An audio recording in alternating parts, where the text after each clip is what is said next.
Melskimės.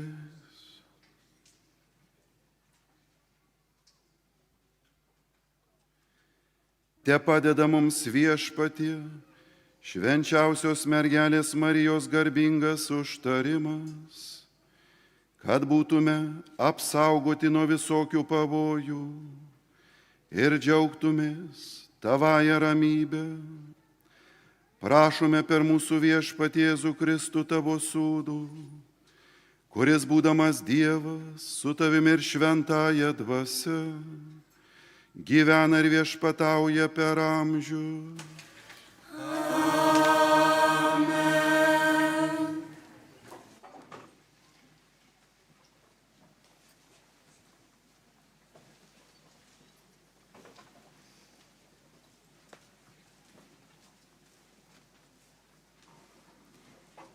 Skaitinys iš pranašo Izaijo knygos. Manosios tautos palikuonys bus žinomi gentims, jų atžalos garsės tautose. Visi, kurie juos matys, supras, jog tai padermė, kurią laimina Viešpats. Širdingai aš džiaugiuosi Viešpačiu, man siela džiūgaus Dievu manuoju, nes jis mane rengia išganimo rūbais, siaučia teisybės apsiaustų, kaip sužadėtinį šventiškai puošia, tarytum nuotaka vėriniais dabina. Kaip žemė augina pasėlius, kaip sodas želdina, kas jame pasodinta, taip Viešpats Dievas apreikš teisybę ir šlovę visų tautų akivaizdoje. Tai Dievo žodis.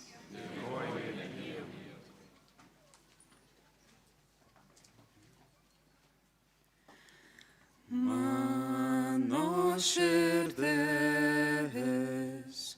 džiaugiasi Dievu savo gelbėtoju.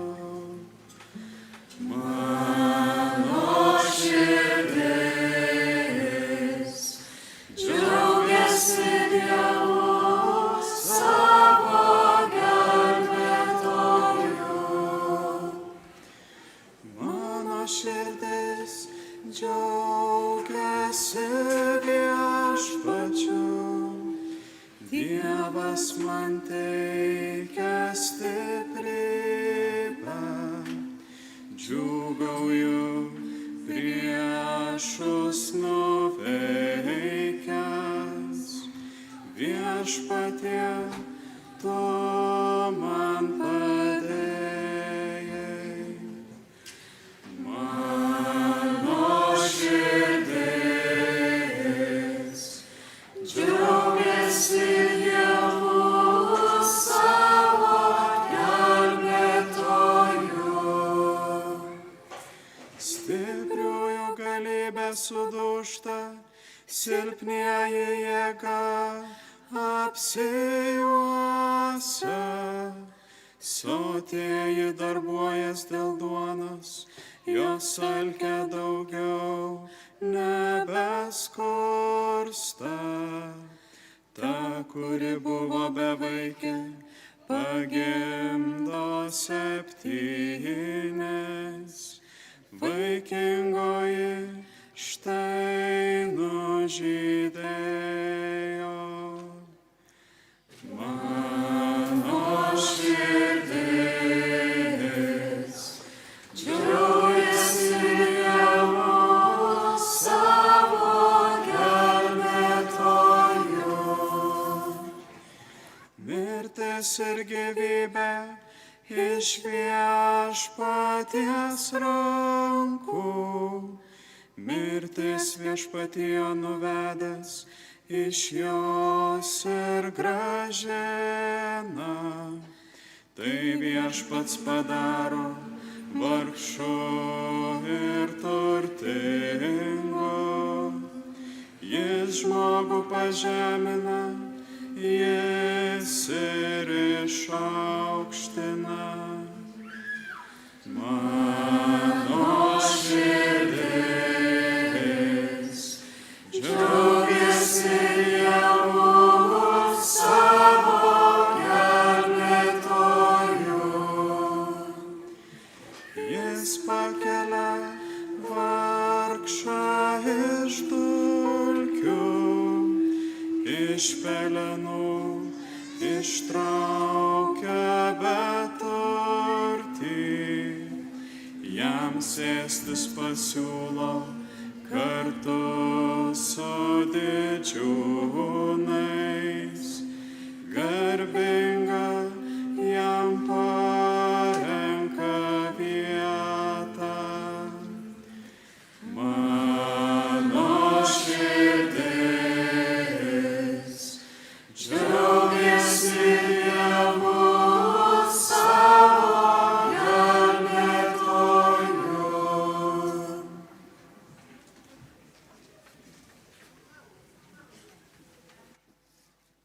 Skaitinys iš Šventojo apaštalo Pauliaus laiško Galatams. Broliai ir seserys, atėjus laiko pilnatvei, Dievas atsiuntė savo sūnų, gimusį iš moters, pavaldų įstatymui, kad atpirktų esančius įstatymo valdžioje ir kad mes įgytume įsūnystę. O kadangi esate įsūniai, Dievas atsiuntė į mūsų širdį savo sūnaus dvasią, kuri šaukia: Aba, tėve. Taigi tu jau nebe vergas, bet įsūnis, o jeigu įsūnis, tai Dievo valia ir paveldėtojas. Tai Dievo žodis.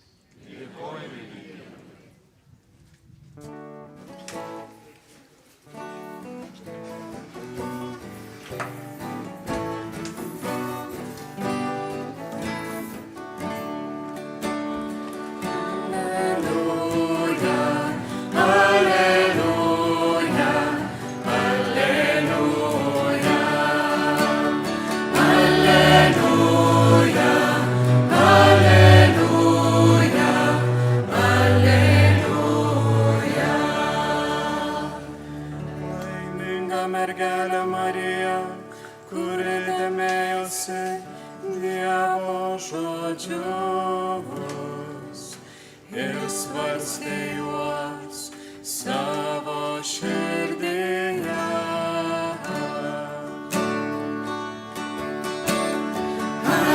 Alleluja, alleluja, alleluja. Alleluja, alleluja, alleluja.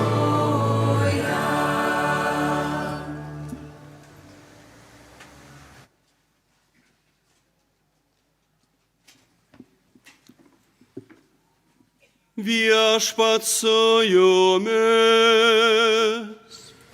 Ir su tavimi. Pasiklausykite Šventosios Evangelijos pagal Luką. Garbė tau, Viešpatie.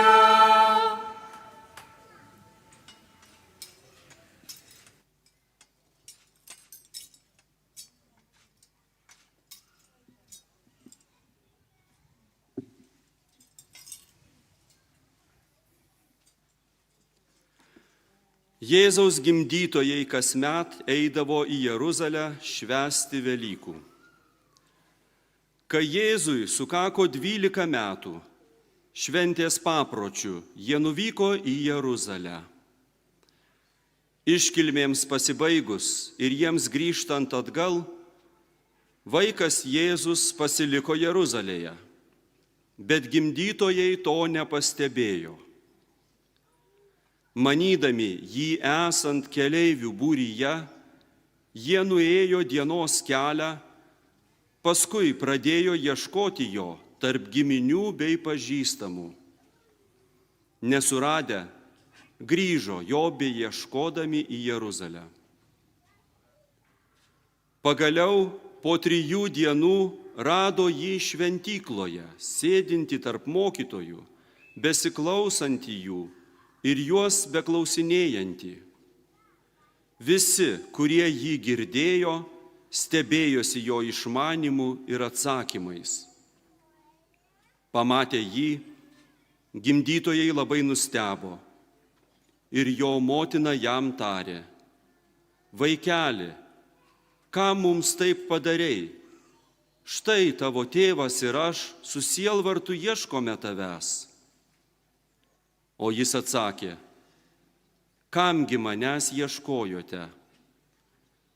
Argi nežinojote, kad man reikia būti savo tėvo reikaluose? Bet jie nesuprato jo žodžių. Jėzus iškeliavo su jais ir grįžo į Nazaretą. Jis buvo jiems klusnus. Jo motina laikė visus įvykius savo širdyje. O Jėzus augo išmintimi, metais ir malone Dievo ir žmonių akyse. Girdėjote viešpatie žodį. Šlovė tau, Kristau.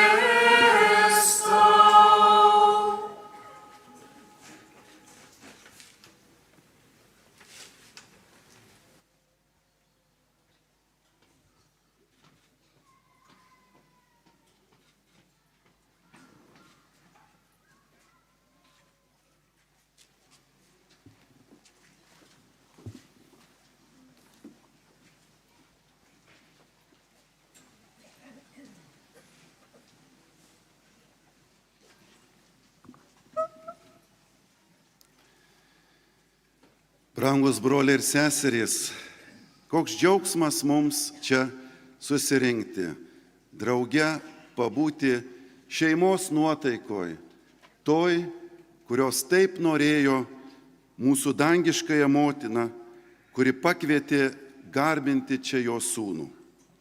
Susirenkame, kad patirtume bendrystės jausmą, išdrąsėtume, nes esame dangaus tėvo vaikai.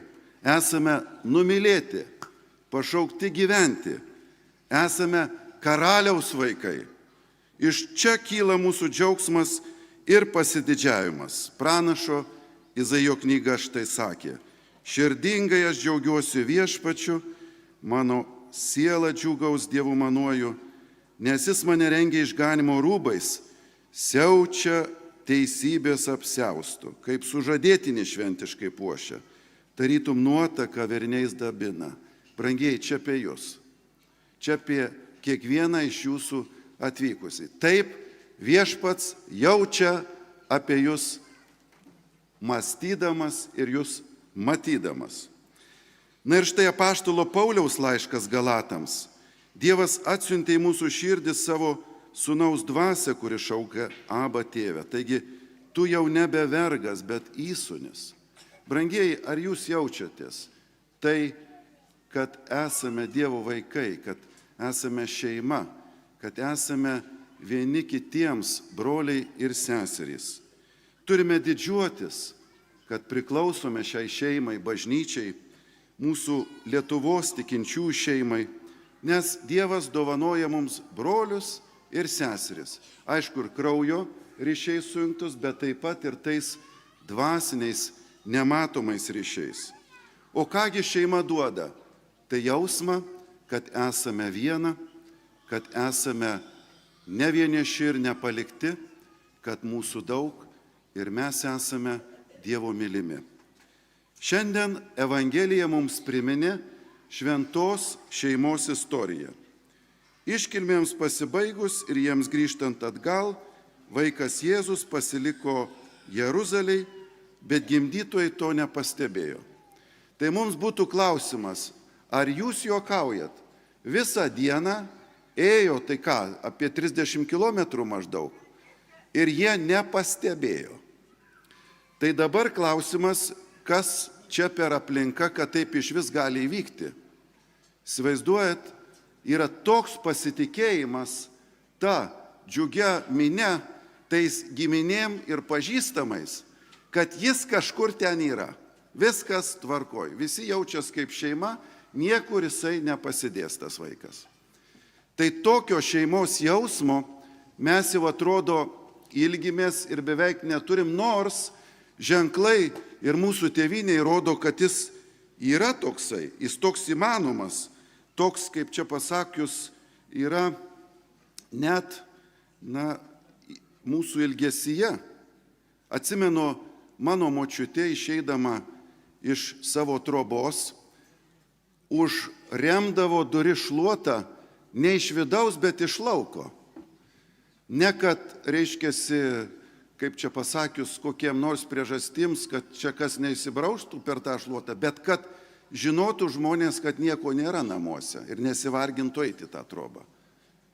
Dabar, jeigu kas pasibeldžia į duris, tai iškart klausimas, kas čia toks, ko jis nori, kas įkvieti, kieno čia žmogus, ko jam reikia.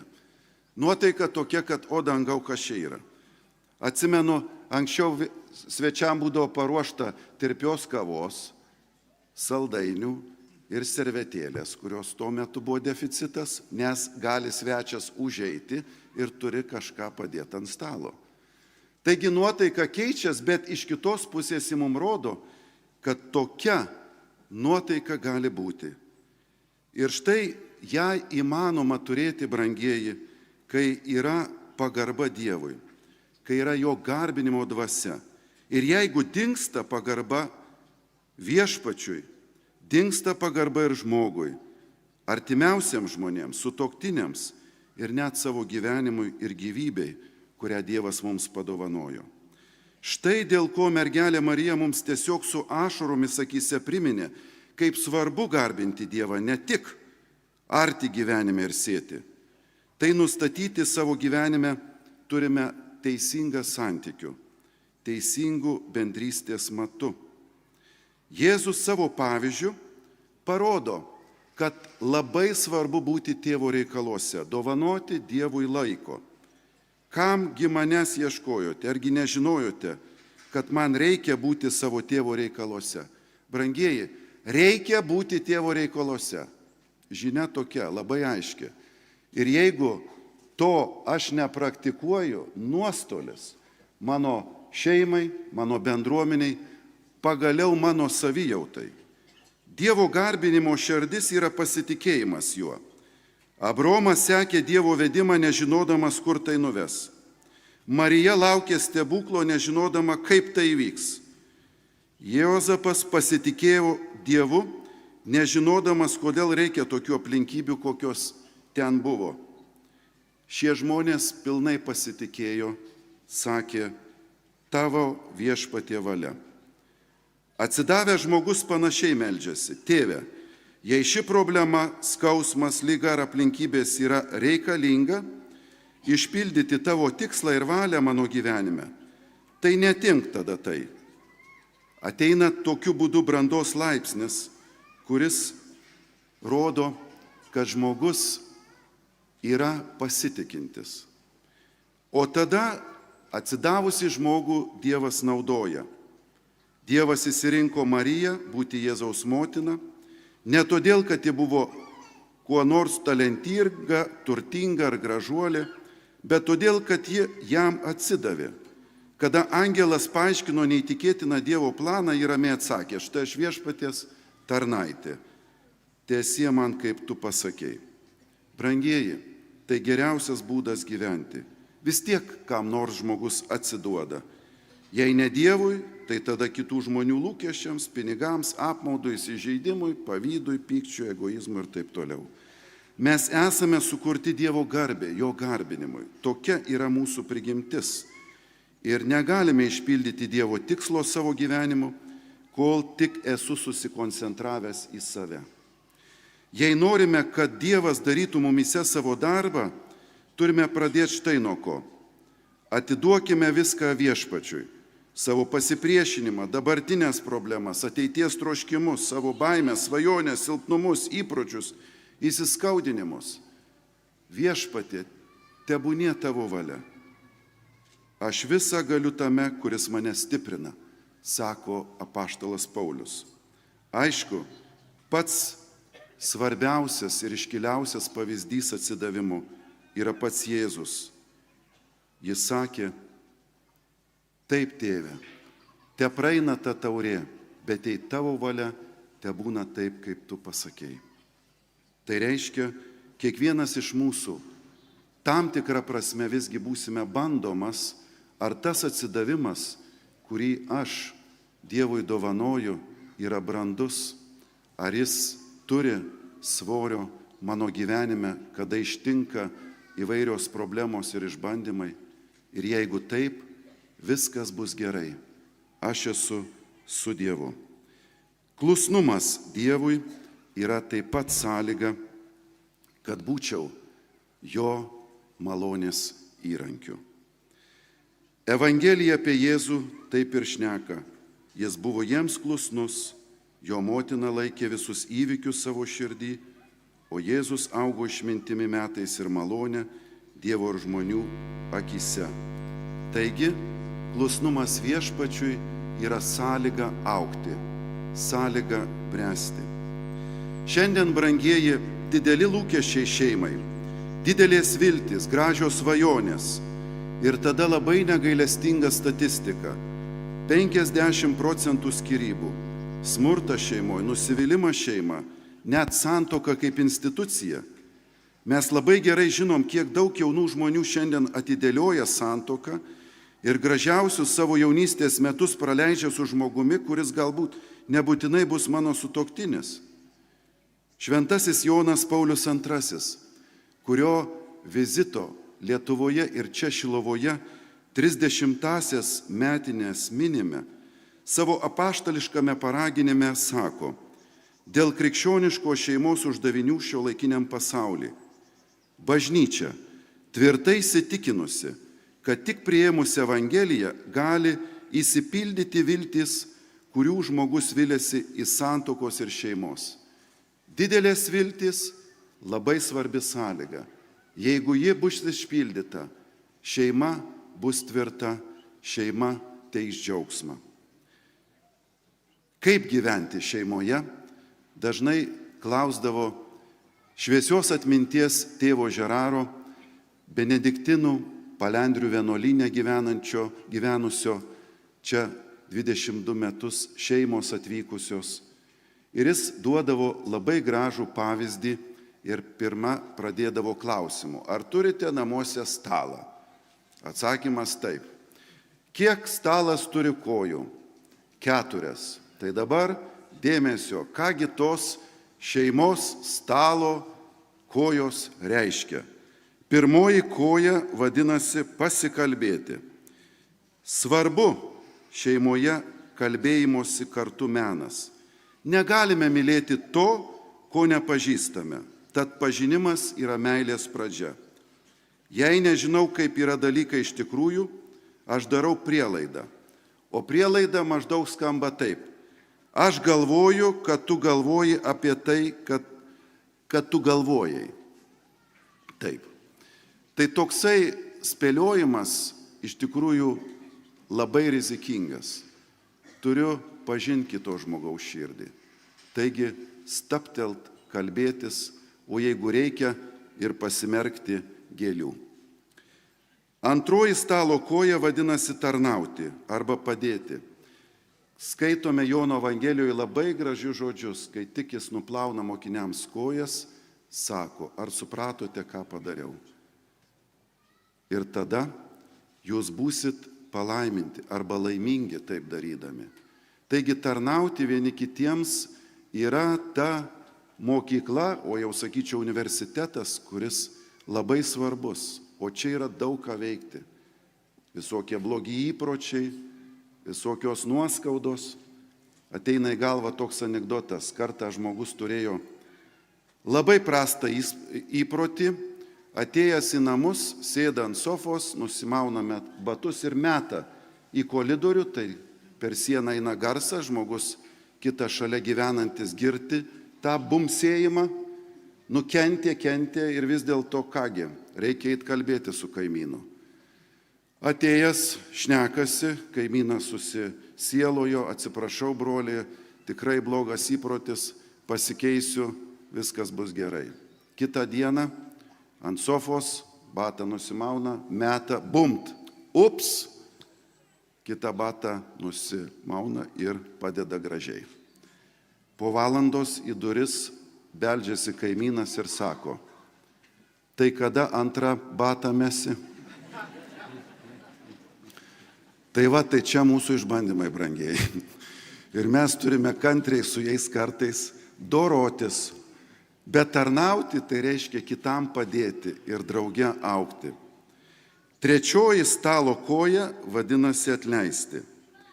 Kai Petras paklausė Jėzų, kiek kartų jis turi atleisti savo broliui, argi 7 kartų, jisai sakė iki 77 kartų. Tai įsivaizduojat, visada. Tas yra nelengva. Mes labai mielai priemam kitų atleidimą, bet kitiem atleisti yra ką veikti. Brangieji, atlaidai, nuo žodžio atleisti. Tai mes jau iš Dievo tai tikimės, va tai jisai tikrai atleis. Atvažiavau į atlaidus, sukūriau kelionę, dėkoju tau Viešpatie už gailestingumą. Ir taip, jis atleidžia, bet žinot ką? Nesinori sakyti, bet nėra pietų už dyką.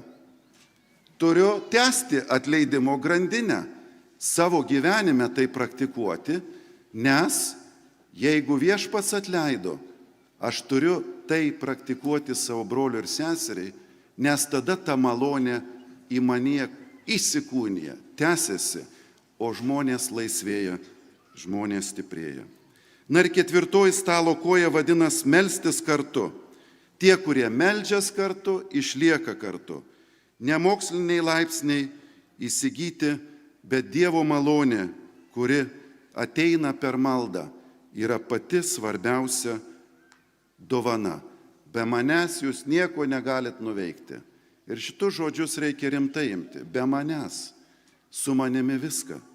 Tad, brangieji, norėtųsi palinkėti visiems mums, kad nepasimestume toje minioje, bet drauge įstovėtume Dievo garbinimo dvasioj, jo reikaluose, jo